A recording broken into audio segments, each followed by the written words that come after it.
What's going on, everyone? Welcome back to the channel, and today we have not one but two Megane RS trophies. Now you're probably wondering why. This one being standard and obviously my one being tinkered with slightly, I thought I'd get them out here today in a real world situation and see what they're like up against each other. Obviously as well, this one is a manual, so it will be nice to compare the two, obviously the EDC box to the manual, and see if the manual can sit with the modified EDC. So roll the intro.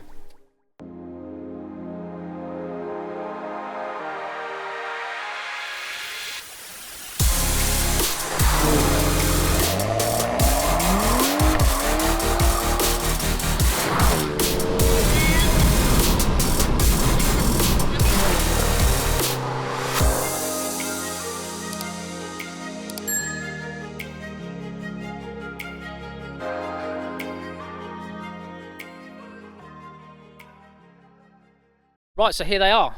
Obviously my flame red phase 1 trophy, and this is also a phase 1, so but we'll get into the interior and stuff in a minute because he's not running the Recaros, but they are both the trophy. So obviously, as you can see, as you guys know if you've seen these videos before, mine is lowered, spaced and all that stuff. So this is what it used to look like, and I couldn't really Tommy turning up and telling me, I was like, yeah, it looks all tucked in and stuff. I mean, I can't disagree with him. Like, you really underestimate how much the spaces do for the arches there. So, but obviously this isn't lowered either as well. Like I say, this is completely standard. So obviously this was before I chromed all the door trims out and all that sort of stuff. Same wheels, but obviously mine are all black, as you know. And then obviously, like I said, this one is a manual. So we're going to go out for a little rip in this in a minute. Not sure what seats these are, but pano roof. That's the only thing I wish I did have, actually, to be fair. Pano roof. But yeah, not really much else to be spoken about, really. Just the completely the same spec minus the seats, and obviously we're running I'm running the EDC and this is the manual. But yeah, a lot of my stuff is visual, so like obviously when Tommy turned up, he did say to me like, it looks completely different, and obviously the camera doesn't do it any sort of justice, but obviously when you see them side by side you can kind of get a bit of a better idea of it. So obviously I'll throw some beauties and stuff over this and you can see the difference between the two. I won't jump into mine obviously too much because you guys know what's been done to this and you've probably watched videos previous, but yeah, so we're going to go for a little rip in the Manuel and see what it's all about.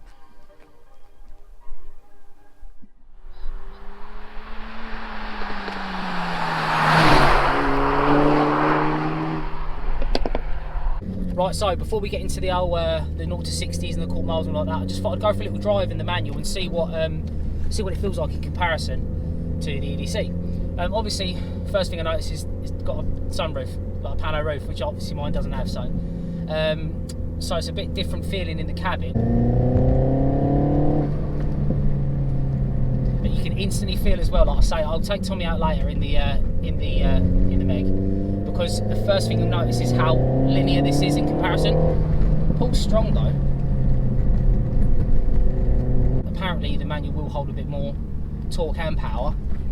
But how have you found owning it, other than obviously the little niggly problems we've spoken about, which you don't really need to go into, but you can if you want? There's only little issues really, nothing too major, all done under warranty. Yeah. So daily driving it, it's been brilliant, no faults at all.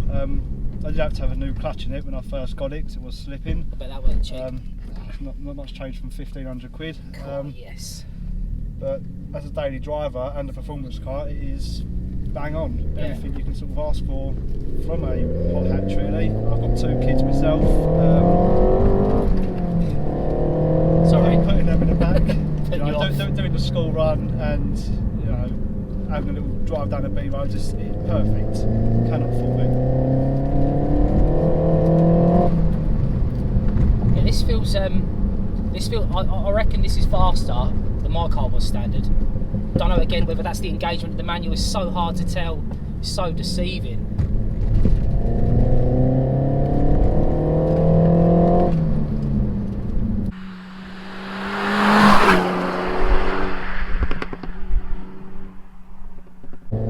Still, obviously, a super capable car in it. Oh yeah, you can put a lot of trust into it, but it takes a lot of getting used to with the 4-wheel steering and Yeah. the amount of power.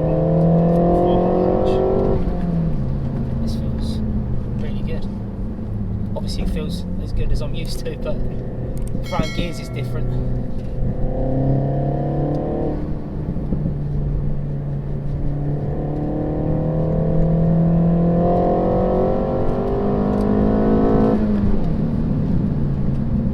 I like this. Oh, your brakes are a lot softer than mine. Christ. That might be because you've been sending it. Do they feel really spongy to you, your brakes? Not really. I mean, I'm somewhat used to them. That's, oh god, I thought they weren't working and I thought I was getting heat, like too much heat in them. I've been quite hard on them for a bit. Yeah, I was going to say, potentially. But no, this goes really well. I'm pretty confident this is quicker than my car was standard. Just saying, I don't know if this might even be a strong one. Have you ever had this on a dyno? I haven't yet, no. That'd be interesting to see. We'll have to try and hook that up. Try and get you on a dyno, because that pulls, that's definitely pulling stronger than mine was standard, 100%. It's the first thing I noticed mainly is it's not spiky. Like I say, when we go out of mine, I'll show you what I mean. But mine's a lot more spiky, where obviously the torque's way up over the standard set. Yeah. But no, this is quality. What was the problems people saying about Gearbox? They're saying that. To be fair, when the car was cold, sort of before the first 10 miles of driving it, I have an issue between second and fourth where it's quite crunchy and don't particularly like to go into gear. Once it's warmed up, it sort of slots straight in and don't feel too bad. Other than that, the gearbox I've found has been bang on really. It's my opinion, don't like being driven when cold. I mean, I think even mine, like being the twin clutch, obviously that drives better when it's a little bit warmer and stuff as well. But this is quite, it's notchy in a good way. I think, like I've not missed a single gear yet, and I haven't driven stick fast for a long time. There's not a massive throw either. No, exactly. But no, that goes really well. I'll be interested to see. Obviously today we will be using RS Monitor to clock the times, because Tommy's going to do his runs and I'm going to do mine. But I was going to drag you them, but obviously this means I can cross-reference them to my other video, because I've done my Meg before, but I didn't do it with the tyres or the map. So obviously being in the colder temperatures and stuff today, it's going to be, you have to take all the numbers, I think, with a pinch of salt, so it wasn't really worth doing draggy times. So we're going to head up the end and start these runs. We're going to do 3 runs each. Obviously mine being auto, I'm just going to leave in auto and sport, and then obviously Tommy can do what he wants to do and try and get the times down as best we can, and we'll document the times and then reassess at the end.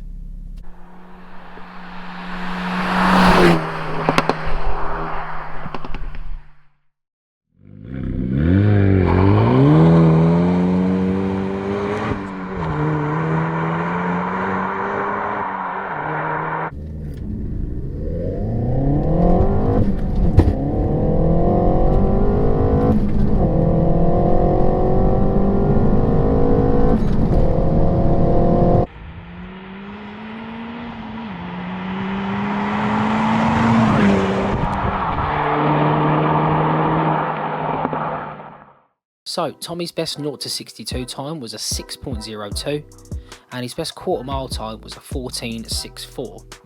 Now comparing those to the runs that I did earlier in the year, before I mapped and all those bits and bobs with my EDC, I did a 0 to 62 in 5.47 and the quarter mile in 14 dead.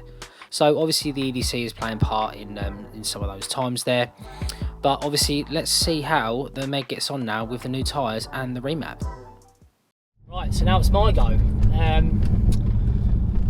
We'll reassess the times at the end in a minute and stuff when we get a sec, but obviously you've got to take into consideration the temperatures today and also the fact that he's with a manual shift, so he's actually throwing gears. So I've got this easy, but this isn't as a flex. This isn't a video to flex on mine being faster than his. It's just to show you guys how different things are between the EDC and the manual. Obviously I'm running the map and stuff as well, so here we go. This is the big one. I can feel it. Big tyres. Let's go.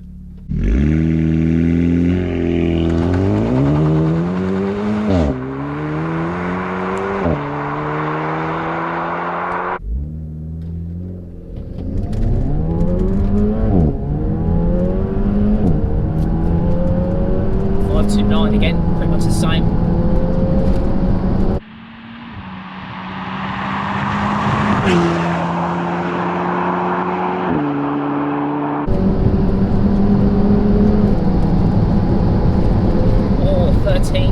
Quarter mile. Yeah, boy. So obviously, before you guys get down in the comments and start going off, like I said, this is not a flex moment. This is not me being like, oh, my car's faster than his. Obviously, his is standard and mine is not. But it's a good comparison because we're both out here on the same day. Well, granted, he's on different tyres, but it's the same day, same weathers. We've got the same things against us, you know, like it's cold and stuff, but we've got good intakes as well. So it's just one of those things where we've got the ability to be able to show you guys, obviously, the things out in the real world. But obviously, he has the manual to use, so you have to do have to take that into consideration. Right, so we've done obviously the 0 to 60 and the quarter miles and stuff. Obviously, we'll compare that at the end when I actually conclude the video. But for now, we're going to do some. We're going to actually do some rollers down this road. I'm going to get Tommy to follow me in his car, and we're going to pick a point, obviously, where we actually accelerate, and then obviously we're just going to go. So there'll be a camera facing out of his car and a camera facing back in my car. So see obviously how different things are on a roll, because if you take the traction at the start of the pull out of it, I think things might be a little bit closer. So let's do that. Right, so got a camera in Tommy's car, and obviously got this one here. So we're going to do a third gear 40 mile an hour pull. Obviously we've set a marker point on the actual road there for him to gauge when to pin it. So we're going to try and make this as even as possible, just in case we don't get a chance to do any side-by-sides later. Obviously all depending on traffic and stuff like that as well. So obviously we'll see how this goes and go from there. Here we go.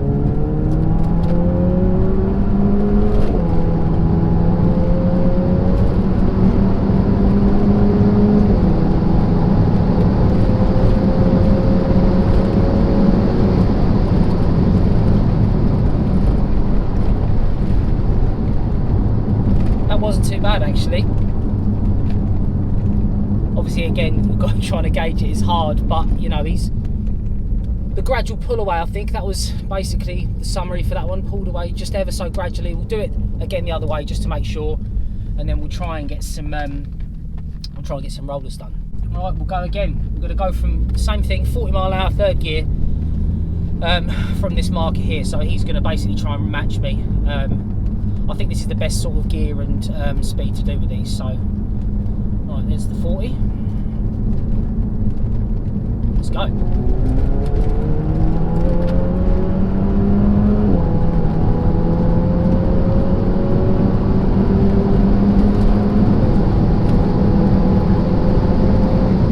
Cool. Got across the road a little bit there. As expected, the higher top end and the extra torque is just pulling me away ever so gradually. Interesting to see it in person though, and obviously you've got to remember, you've got to respect that he's throwing gears as well.